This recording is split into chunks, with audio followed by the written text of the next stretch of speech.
I just want to comment on the Mackinac conference more than trying to focus in on the sky is falling. You know, as every time we turn around, the sky seems to be falling, but it doesn't hurt. It just changes the atmosphere. And I like the atmosphere that was going on at the conference. I watched it on PBS, and there's one session that had to do with the Tale of Two Cities. It wasn't the session titled The Tale of Two Cities. It was the one about moving an urban areas forward. And they looked at Pittsburgh as an example. I'm from Pittsburgh, that's my hometown.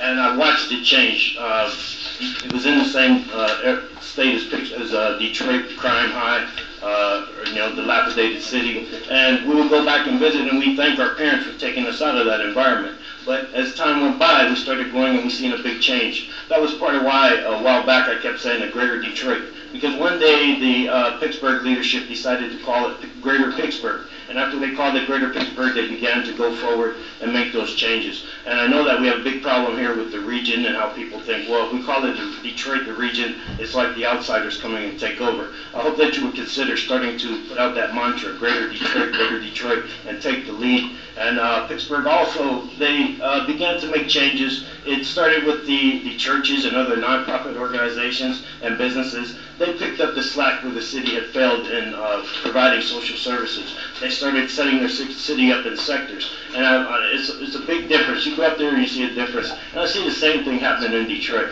And, I don't want to try and look at the negativity, but Detroit is, it's on its way up. I go out the city and I talk to my sisters and my brothers, and they're coming in, they're going to buy houses and help increase the tax base. I'll conclude by saying this. I hope that you all start to, the spirit of Detroit Pens, change it to Greater Detroit, and start putting out that mantra of a Greater Detroit. Thank you very much. Thank you very much. Can we have Mr.